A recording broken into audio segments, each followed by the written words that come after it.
Good morning, everyone. This is Deanna Diamore, Health Director for the City of Norwalk. It is 8:02. I'm going to call the Board of Health meeting to order, the October 2021 meeting. I'm going to do a roll call. We have board members Norman Weinberger, Ken Lalim, Terry Quell, and Vincent Amaruccio present. And we have Health Department staff members. We have Megan Fogno, Teresa Argandesi, Aniela Fignon, and Brian Weeks. Good morning, everyone. So the first item on our agenda is approval of the September 23rd, 2021 meeting minutes. Do I have a motion for approval? If Terry moved, do we have a second? Second. Ken, okay, second, thank you.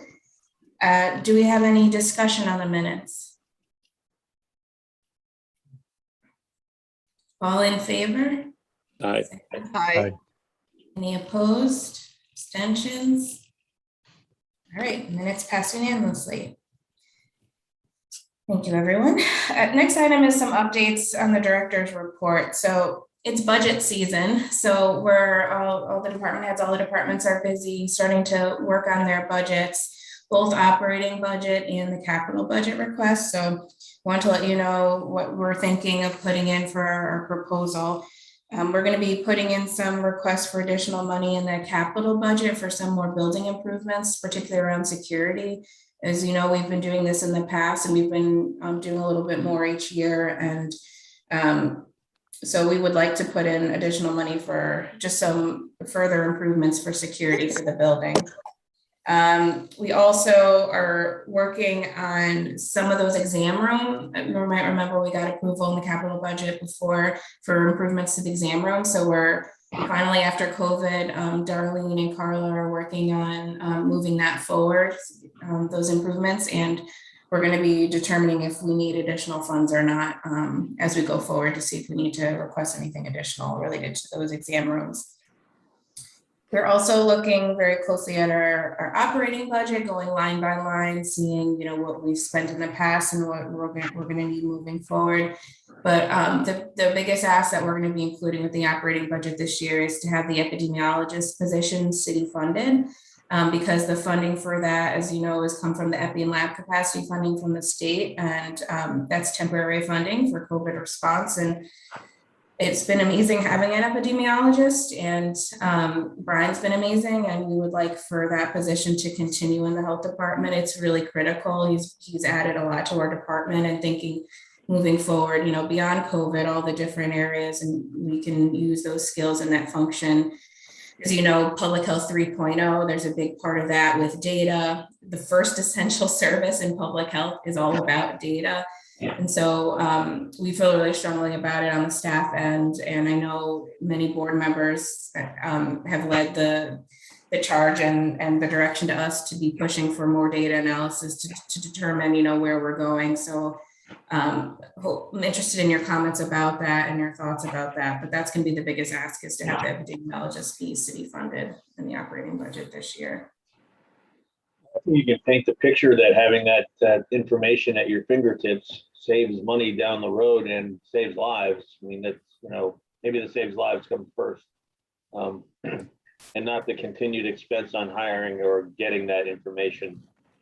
Typical, it gives you a lot of latitude. Did the city give you general guidelines on what they're looking for? Were they looking for an overall break even? No additional expenses for the city, the whole bit that filters down to the health department? Usually that's the request every year, but the budget package just came out, so we're waiting for further guidance from the city. But that specific guidance hasn't come out at this point. Well, your biggest push is for Brian. Yeah, for that position. Right? For that position, yeah, the epidemiologist position. And you're so right, Ken, having that information is so valuable. I mean, doing the beginning of this pandemic without one, trying to data crunch ourselves and figuring all this out.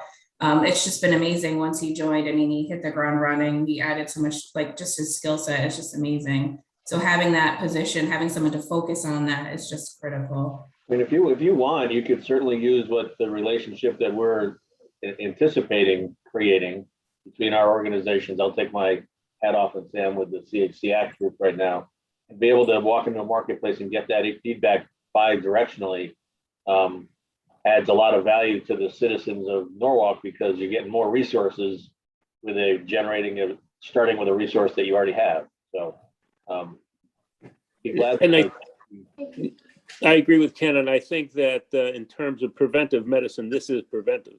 The more data that we have going forward, we know what's going to come. And certainly this is not going to be an isolated incident. Everybody predicts that we will have more of these, so that the more information we have, the better we'll be prepared to handle it. Thank you.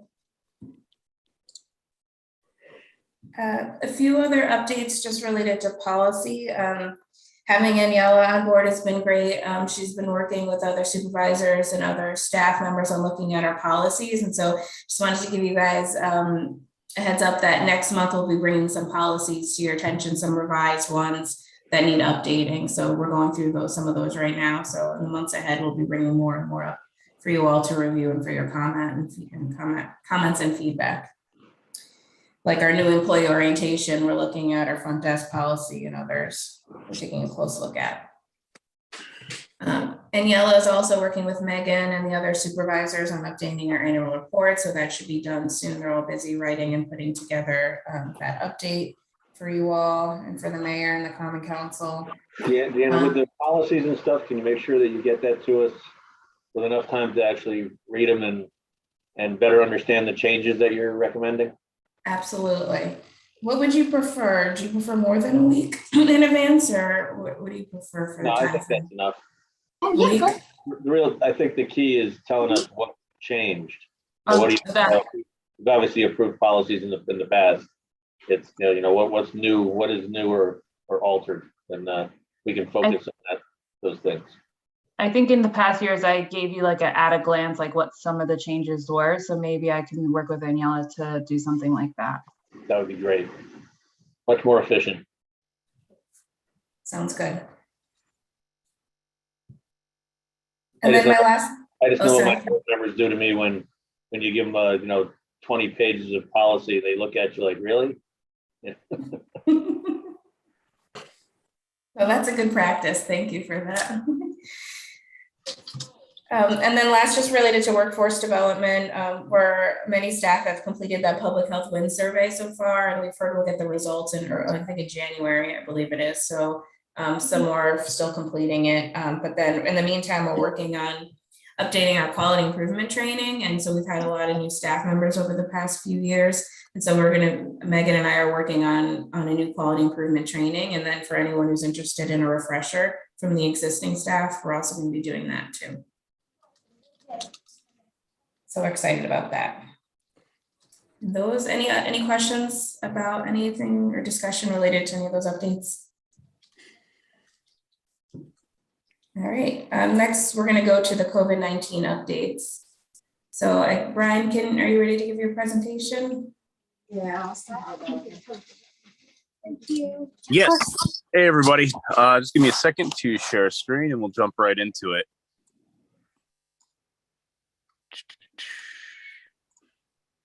So, hold on. Zoom's a little. All right, here we go. So, hey, everybody, Brian Weeks here. All right, so we're going to give kind of a comprehensive overview of COVID. I did insert something relative to the neighborhood, so we can just talk about that briefly, but we can provide something in greater depth via email. But long and short of it, this is kind of looking at the New York Times assessment for COVID vaccination and case rates. This is looking from the time period October 25th, 26th. And you can see here the state of Connecticut. So this is, again, looking at it by state.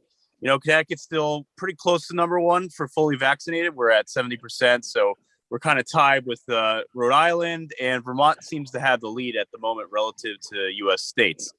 If you look at case rates, and so this is an important one to look at just to see what sort of activity we have relative to other states.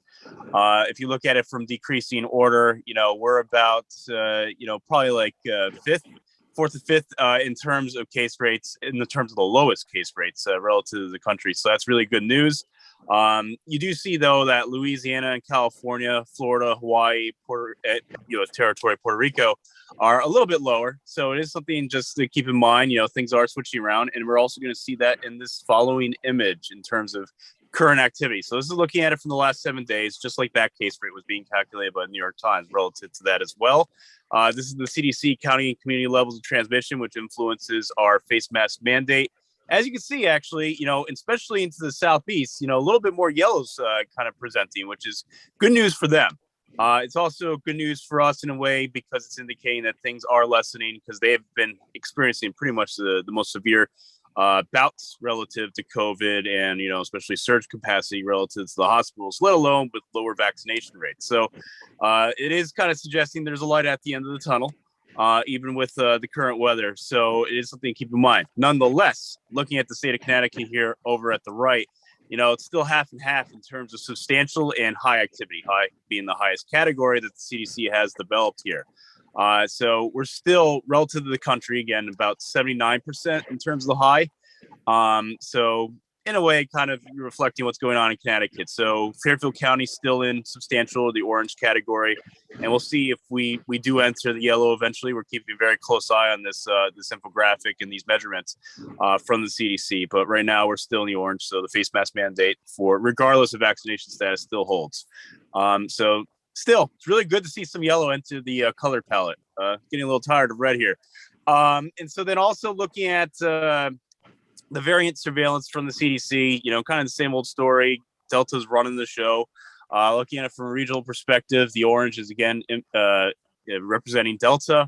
Pretty much it's almost at 100% relative to every region in the country.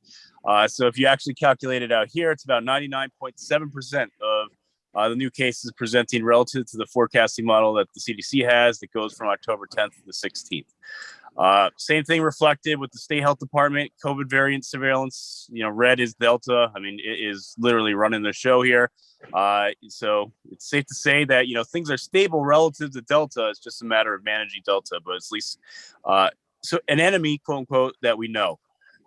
So another good bit of news. It's only one data point for this week, at least. This is county hospitalizations, but this is looking from the whole state in terms of that green line there. So you can see that we're at 212, which is actually a decrease from before. So the previous week, we were somewhere around 248. It was jumping around a little bit, but it did decrease for the beginning of this week. We'll see if that, kind of trend holds, but nonetheless, it's not where we were just even, quite a few weeks ago in terms of 391 and almost about to break 400. So again, good news in that regard, but it is a steady or gradual decrease that we have to keep in mind. So anything could offset that too.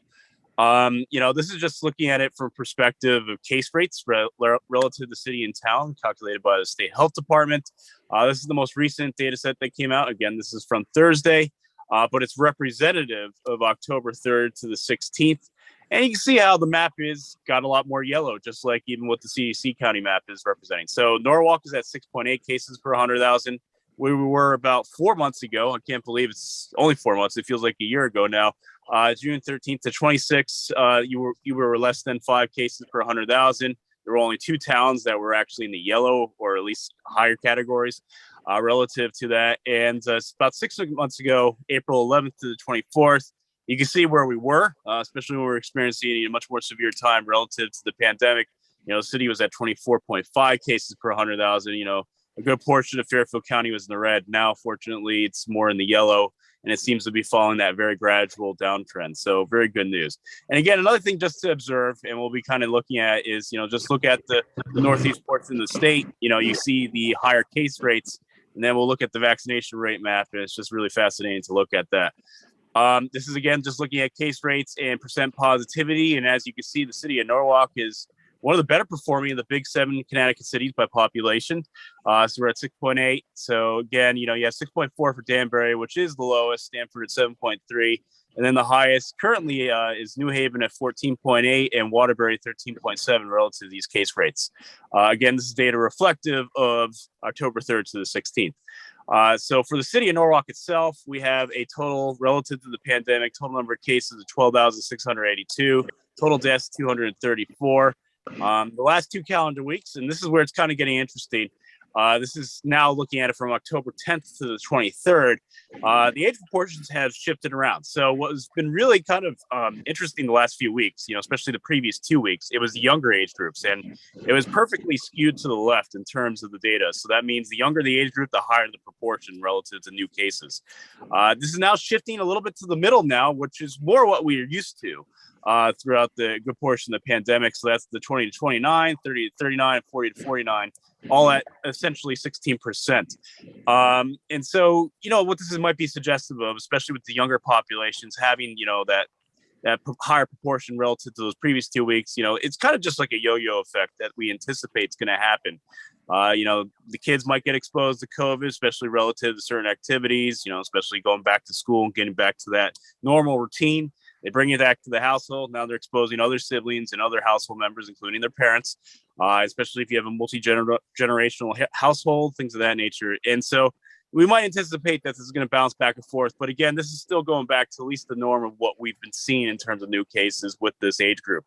So now it's more centered, more or less. So it's interesting just to see that too, but it's something very much to keep an eye on because, we have gaps in terms of vaccination uptake relative to these various age groups, and then let alone obviously, relative to less than 12 years of age, which is, something else I think we're going to be going to later. So I won't go into too much depth about that, but this is looking at vaccination. So this is data up to October 20th. So I did kind of stuff everything in here just so we all had it at one place.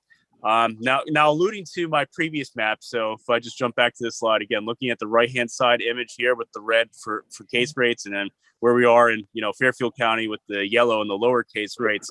Then you look at this map, you see how the lower vaccination in terms of, the density of the color, the darker blue indicating higher uptake.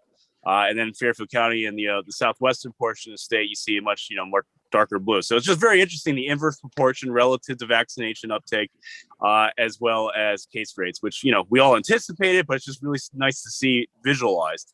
But it really indicates the true value of vaccination and more people getting it, even now with the current, gaps that we do have.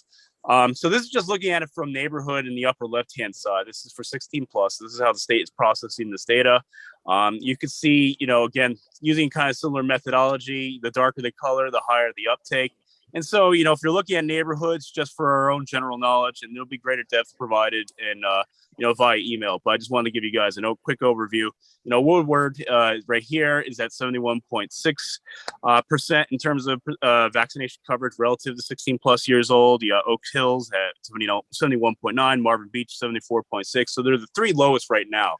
But it's been a very concerted effort in terms of addressing this because, Woodward, back in the day, when we were first processing and releasing this in our weekly reports, because these maps are included in there, Woodward was the lowest, and it was in the the 50s.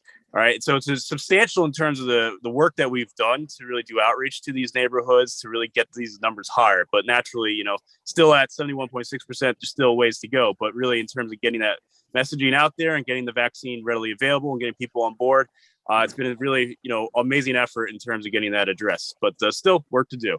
Looking at it from age groups too, how the state's also processing relative to initiated vaccination and fully vaccinated overall for all age groups, because we also want to consider all the ages that are not, that have not sought the vaccine or not eligible for it, because they are susceptible to the virus and the various variants that we have to deal with. So we're at 75.57% for initiated vaccination. So again, that means getting at least one dose of the vaccine relative to the primary series. And then 69.05% for fully vaccinated. So again, there's still opportunities to really improve, and fully vaccination status is really the more the end post relative to the goal, because that really is what makes the bigger difference in terms of, reducing the symptoms, which also reduces viral load and opportunity to transmit, but also just the severity of outcomes too. So it's really just important to, continue our work, great work doing that. So that's vaccination. Again, one other thing about it, the state does process data on a weekly basis. These numbers do change, but it's relative to the age standardized calculations that they've been doing. So this is data up to October 14th, and this is basically just showing the risk if you're unvaccinated versus somebody that's fully vaccinated. So if you're unvaccinated, you're at 4 times higher risk of COVID-19 infection, 23 times higher risk of COVID-19 death, and 31 times higher risk of COVID-19 hospitalization. So again, the message is get vaccinated if you want to decrease your risk relative to COVID. So this is also flu surveillance because we are in the midst of flu season. It's really important that we keep a close eye on this because that's also going to confound diagnoses in terms of somebody's actually presenting with COVID or maybe they have flu now. And this is also where face masks also help with mitigating, in terms of droplet precautions that are, relative to flu. But nonetheless, this is looking at it from a state perspective. This is from the CDC. You can see how the state of Connecticut's still in the minimal activity category, which is great. We're not in the lowest of that threshold, but we're doing a little bit better than some other states. But you can see how like a good portion of the Midwest and the Southeast, even though they're doing better with COVID, they also have flu in the mix. What's also interesting here too, though, being part of the tri-state area, we got New York and especially New Jersey that are experiencing higher activity relative to flu in comparison to us. So it's something to keep a close eye. Even Massachusetts is experiencing somewhat equal activity as well. So we are kind of surrounded with flu. So it's just really good to keep a close eye on it, but it's also something else that's going to kind of confound and, make things more difficult with diagnoses. So that leads to the following. Please get tested if you're experiencing any symptoms associated with COVID-19. And again, that's, I mentioned this before in our prior meeting, but I just want to really hit this home to the public. Just making sure that, they're taking full advantage of the resources that do exist and also help make their lives and our lives easier in terms of diagnoses so we can do appropriate contact tracing and appropriate actions relative to the circumstances. So if somebody's experiencing even mild symptoms, of this list, please just seek testing. Don't show up to work and expose others because if it's not COVID, maybe it's flu. And so it's not good to be, while you're during an infectious window, going to these capacities and potentially exposing others and creating more potential outbreaks relative to other infectious diseases, but other complications. But again, these symptoms are, and they can appear 2 to 14 days after exposure to the virus: fever, chills, cough, shortness of breath or difficulty breathing, fatigue, muscle or body aches, headache, near loss of taste and smell, sore throat, congestion and runny nose, nausea or vomiting, diarrhea. And again, fatigue, and these other things, muscle or body aches, is relative to the circumstances. So again, running a marathon before, more likely it's related to that. But again, if you're running with the general public and, there's mixed vaccination status and health status, you just don't know if somebody's having COVID or not, it might be helpful to also just err on the side of caution too, but still, make it relevant to the circumstances. Also, in addition to that, one thing we like to just hit home, if you're getting tested and somebody is asymptomatic, it should be the PCR test. Antigen testing is really only appropriate for somebody symptomatic, usually in the first 4 to 5 days of onset of symptoms. So just hitting that point home, because we've seen and got a lot of complications relative to the rapid testing. So always err on the side of PCR testing if possible. It just really helps all of us in terms of getting clarity and, more reliable results that we can take action on much sooner. So just hitting that point home. And then also we have, the publicly endorsed site, especially the Vets Park, 42 Seaview Avenue. That's happening 5 days a week in the city. Definitely, please go get, if you're going to get tested, it's one place definitely to go. Otherwise, there's other sites you can look up on 211, but this has been a really good site in partnership just to get, testing out to the community. The other thing I also want to hit home, currently the CDC does have, recommendations relative to travel, not only for international travel, which is pretty obvious, but domestic travel. That also entails, following the prevention measures, but not traveling when, somebody has been exposed to COVID-19, when they're supposed to be quarantined, especially if they've been advised by contact tracing, and if obviously they have tested positive, they shouldn't be traveling. Or if they're waiting on a test result relative to their travel, they really should wait until they have that result before they're on the plane or on train or whatever it is, plane, train, automobiles. And then, making sure that if you are traveling, it really should be that, everybody that can be fully vaccinated should be fully vaccinated. They shouldn't be partially vaccinated or not vaccinated at all. That obviously increases their risk of, acquiring severe illness, but also transmitting. So, take a breath for a second. How do you factor in the rise in the amount of home testing that's being done? Yeah, so that's an excellent question. We've been hearing about home tests, increasing in terms of people using them. A lot of pharmacies we've been hearing have been sold out. And, there have been promotions relative to even the news of people trying to, seek out the antigen tests. And so they've been getting those. Those have complicated things. We don't have those exact numbers, but what we can anticipate that, some people have stockpiled it because there have been some recommendations from certain experts out there.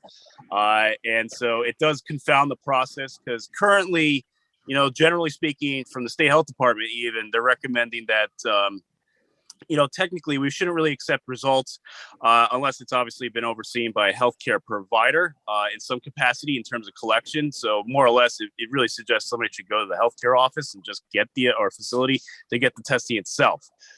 That's just because, there also is the potential with at-home testing that people maybe intentionally or unintentionally, just because they're not used to having doing the collection of the specimen, just not doing it correctly.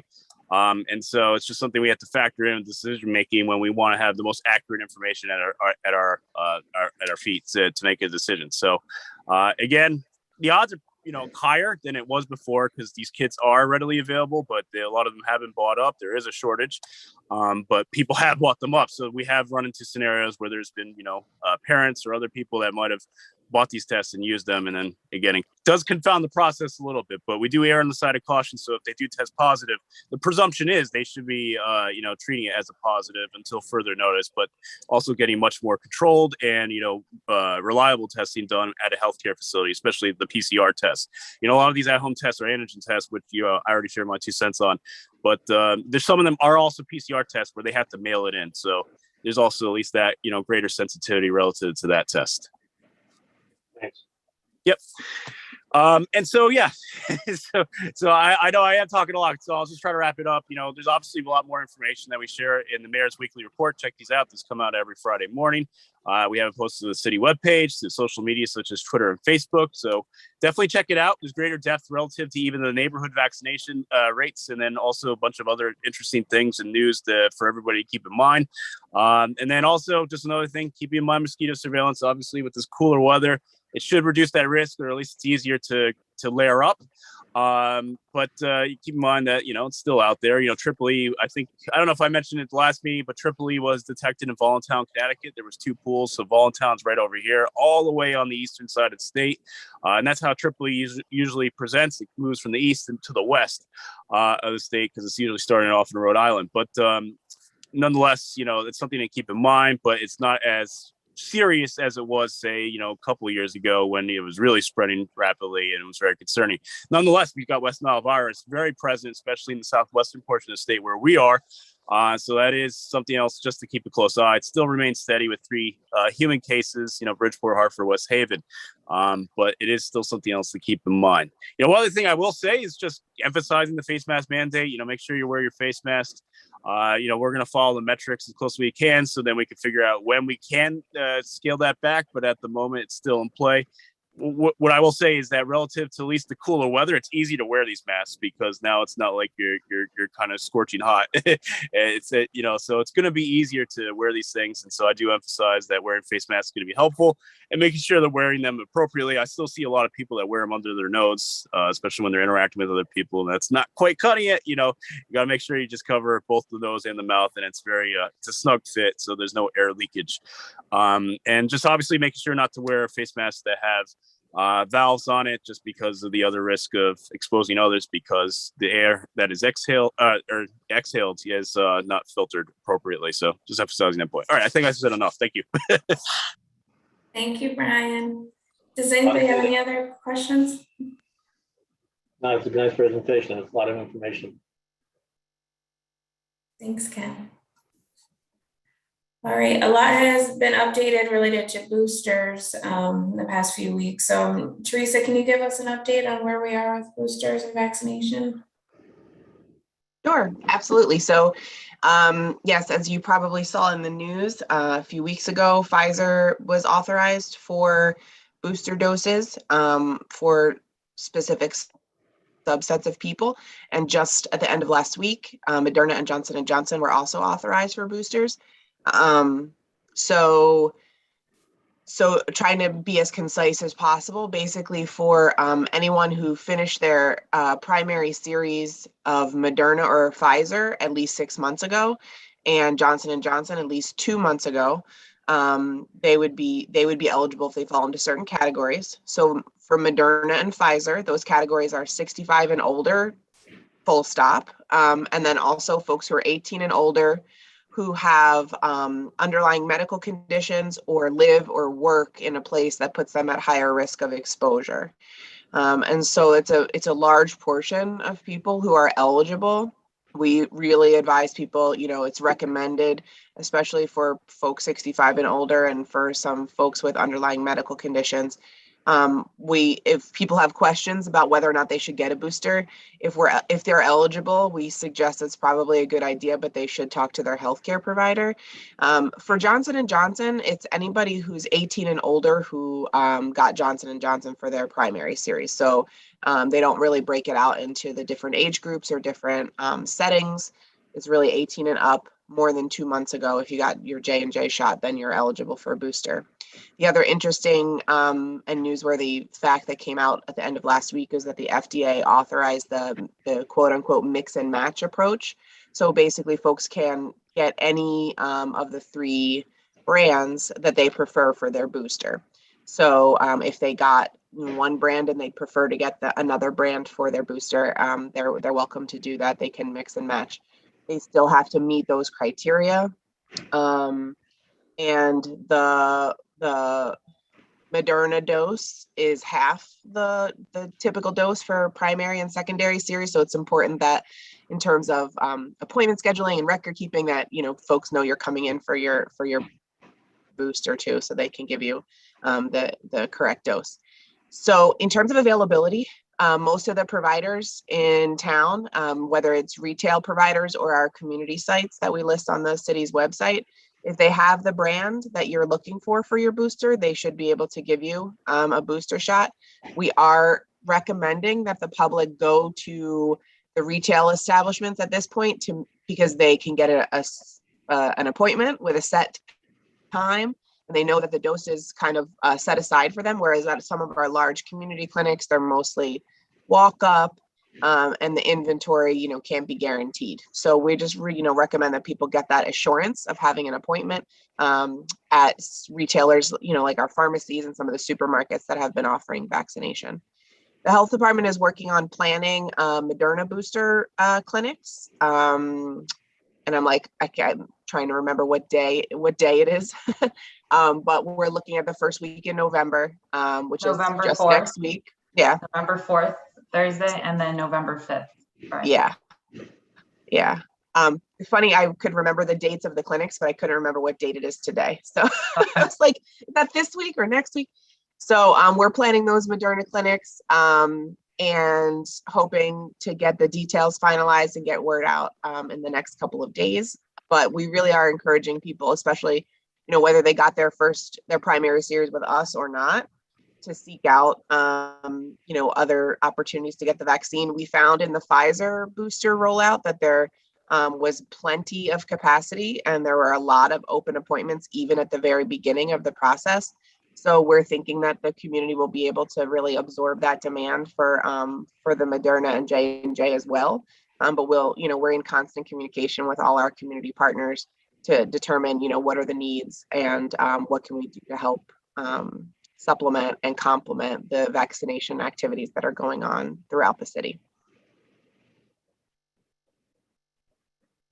Thank you, Teresa. Anybody have any questions around boosters or vaccination? Yeah, I had one quick question.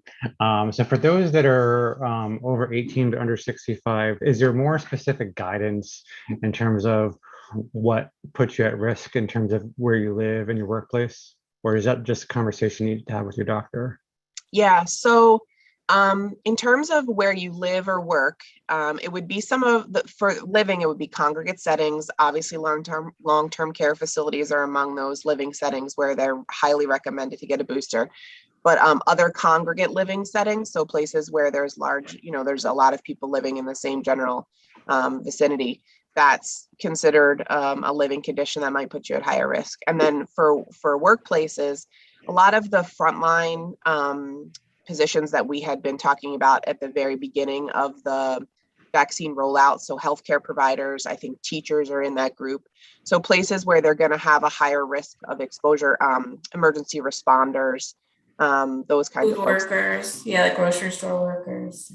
Yeah. So it is pretty open in terms of that interpretation. For the medical conditions, the CDC does have a list of conditions on their website, but it's pretty extensive, and it covers conditions that many Americans and folks in Connecticut would fall into. So it's definitely, we always, since your doctor knows you best, it's always best to have a conversation with them. But we can get some of those resources and links to information about those definitions or suggested conditions and settings onto the website. Great, thank you. Mhm.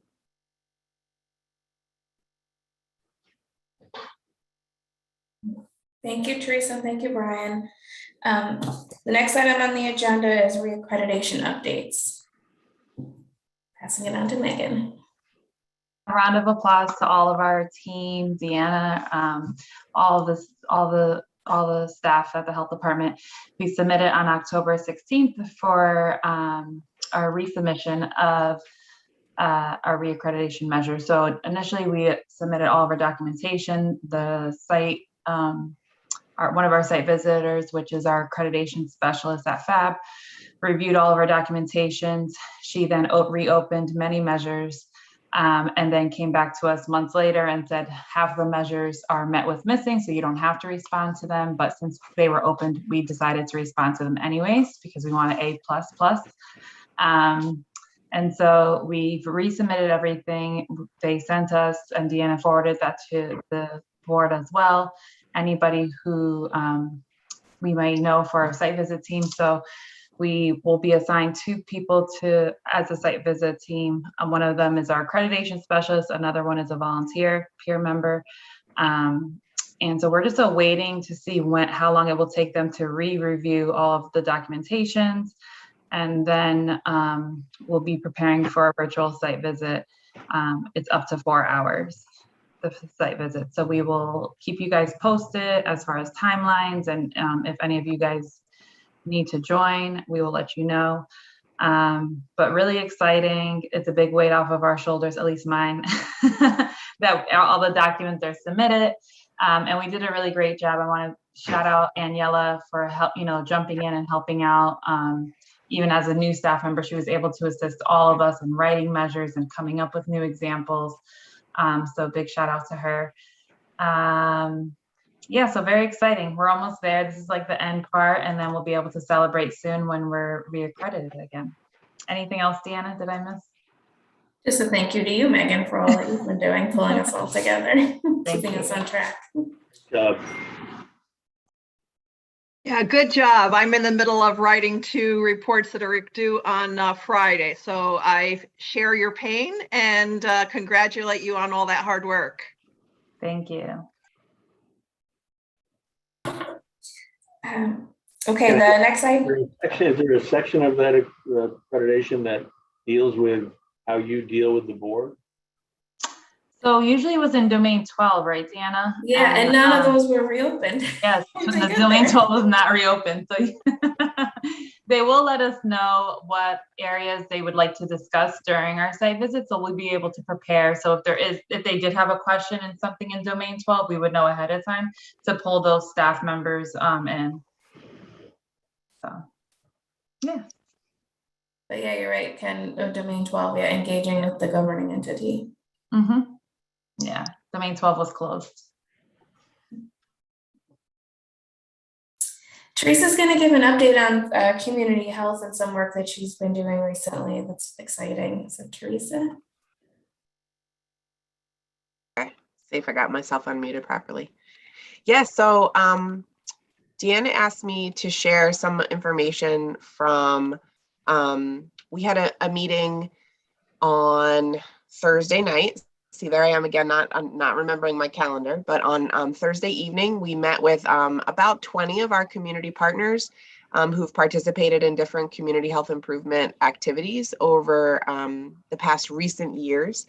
And so just wanted to give you a little bit of an update on what we talked about. And so we use the term community health improvement for specifically for things that come out of our community health assessment. And then we have a community health improvement plan that I know I've updated you all on previously.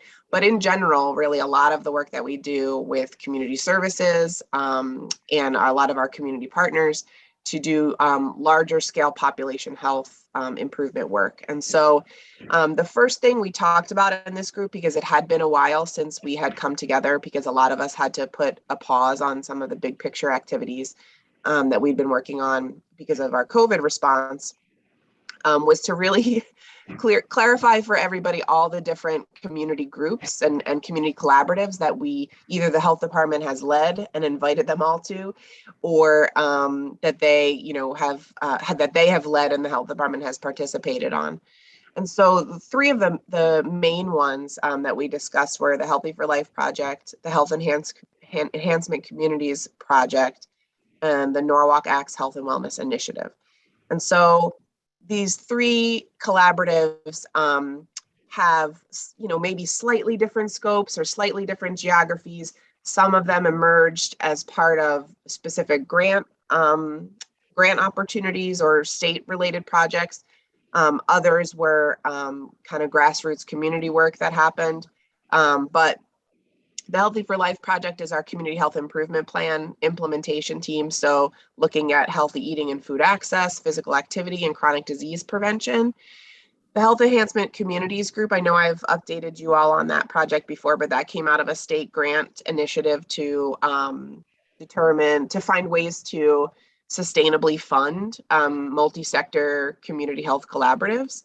And through several years of planning and discussion to determine the drivers of and barriers to health in the greater Norwalk area, that group really wanted to zero in on food access, active transportation like pedestrian, bicycle, and public transit, and then family support and home visiting to reduce the number of ACEs or adverse childhood experiences and improve child well-being.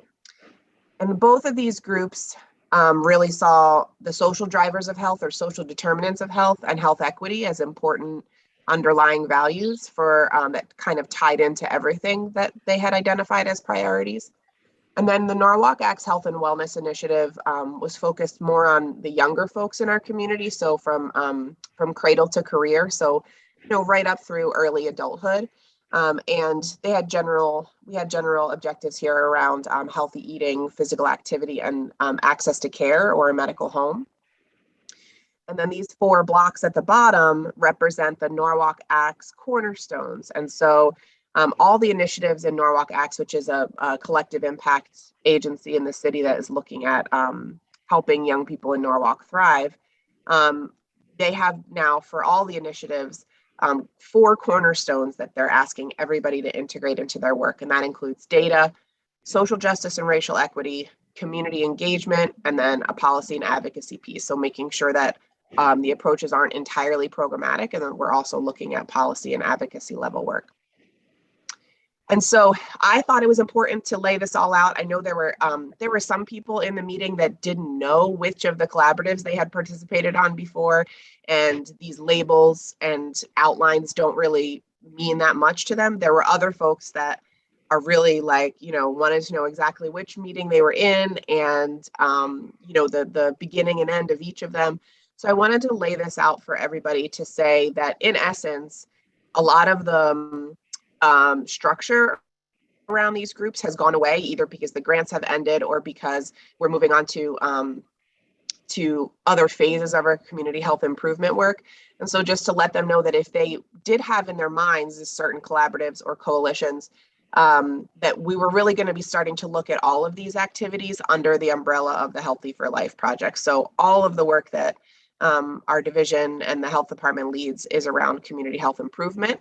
And so you could see in that previous slide that there's a lot of overlap here, right? So not surprising that when you bring large groups of stakeholders together and examine the needs of the health needs of the community, that a lot of these issues have emerged in all of these groups and all of these discussions. And so looking at how do we combine those priority areas or just recognize that overlap and organize it all under one umbrella. And then carrying over a lot of those cornerstones from Norwalk Acts, which we had, as you all know, really tried to incorporate as much as possible from the beginning, but just really calling them out so that we know that we're, staying accountable to these cornerstones. And so then also wanted to note to people that even though the Healthy for Life project specifically or formally hasn't been meeting, we haven't had our large, coalition meetings that we typically were doing quarterly. In the last year and a half or so, we haven't really been meeting formally. That the work has continued, especially around healthy eating and physical activity. And so just calling out these two priority areas and looking at food access and other healthy eating initiatives. So the large food distributions that the city has been continuing to operate and to advocate for, led by Lamont and the team in community services. We've been doing a lot of SNAP outreach, trying to get families enrolled in the Supplemental Nutrition Assistance Program. We've done a couple activities around educating donors, so people who are donating food about what are the healthy options that they can think about donating. Our Growing Gardens, Growing Health program, fortunately was able to be reinstated this past summer. So that is a food access and nutrition education program. And then we've tried to, in the absence of a lot of in-person programming, try to really beef up some of the resources that we have on the website to help people eat healthy on a budget and have their kids eat healthy too. And then around physical activity and active transportation, the Norwalker program has continued. We saw a lot of increase in pedestrian activity and people walking during the pandemic. So we're trying to capitalize on that. And then we continue to support the Bike Walk Advisory Commission that the mayor has appointed to provide them some subject matter expertise.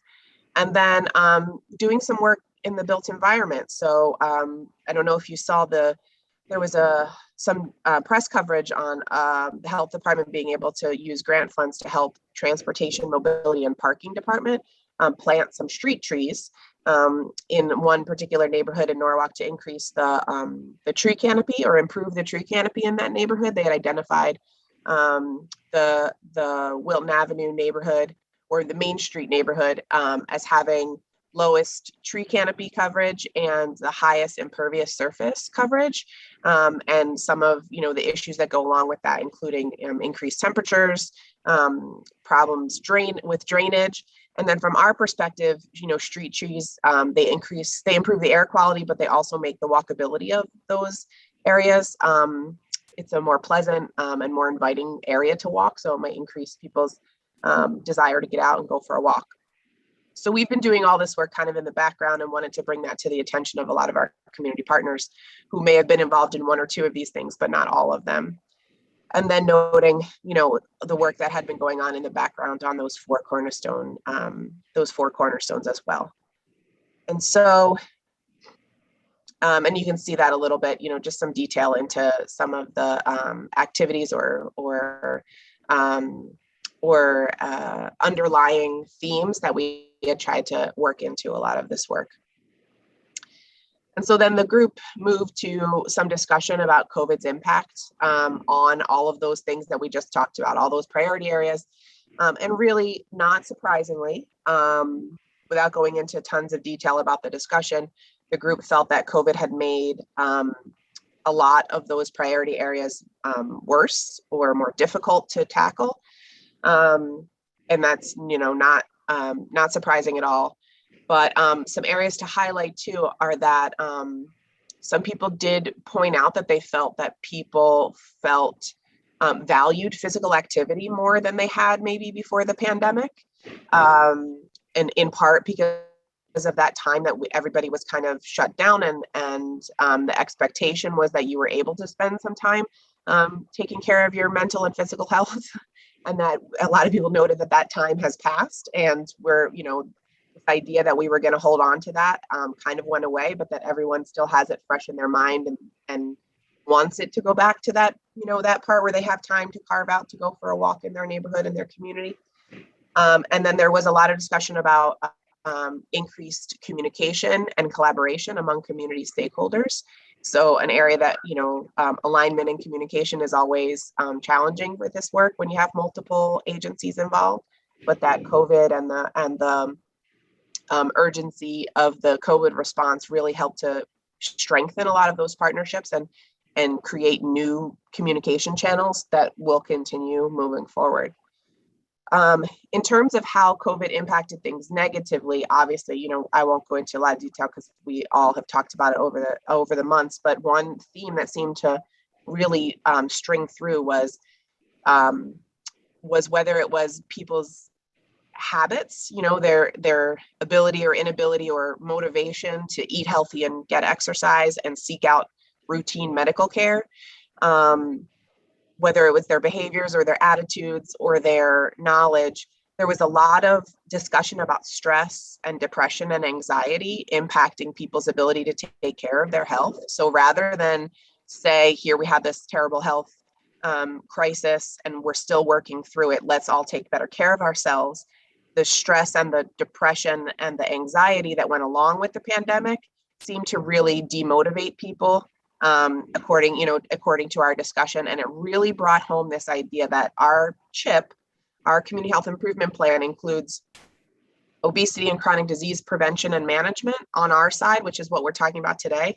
But then the hospital really leads the mental health and substance abuse side of that CHIP. And many people just explicitly said there needs to be a closer connection between those two efforts.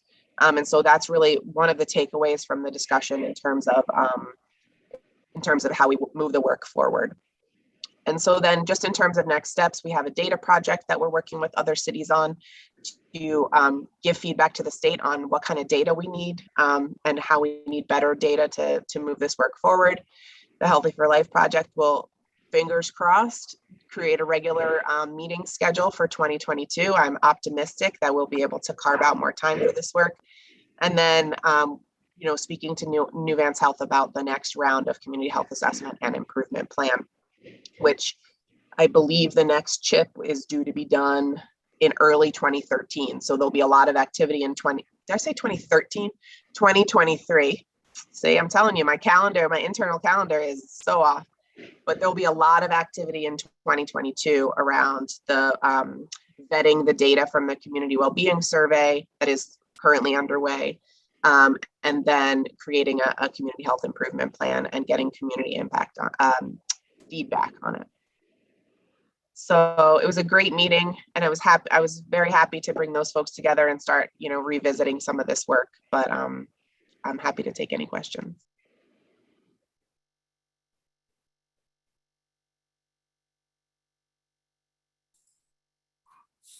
Does that roll up to opportunities that are happening at the state level with the, SHIP, that they have the state health improvement plan that's going to be rolling out? I mean, I sit on the SHIP committee at BPH, and I know we're going through some distribution of the 2025 timeframe.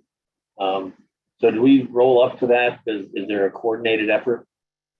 Yeah, so interestingly, we talked at the meeting a little bit about how the SHIP, or the State Health Improvement Plan, has refocused their framework on the social determinants and social drivers. So rather than identifying either health behaviors or certain health conditions to focus on, they have really restructured their framework to look at things like economic opportunity and housing stability, which we know drive those health outcomes that we're talking about. So we talked about that a little bit. We also talked about advocating at the state level to remind folks that the COVID-related resources really are also very closely related to what we've talked about in terms of chronic disease prevention, right? So making that explicit connection between COVID-specific resources and the need to help people manage and prevent chronic conditions that put them at higher risk for severe COVID. So there was some concern that maybe there would be such a flood of COVID-related resources that some of this other work might go on the back burner. And so we talked about how to make that connection between the mental health side and the chronic disease side, to make sure that any state resources that are specific to COVID take all of these other things into account as well. So we did talk a little bit about the SHIP and told them that we would do a deeper dive later, but I think everybody was really pleased to see that focus on the social determinants, because it's what these groups have been, locally have been talking about a lot. I like the fact that you used the word drivers in there, because that acronym is changing as we speak. Yeah, So in this whole process, they've broken it right into 4 major sectors, and so I'm leading the access section on that. it's great. It'll marry up to ours not too long from now. Great.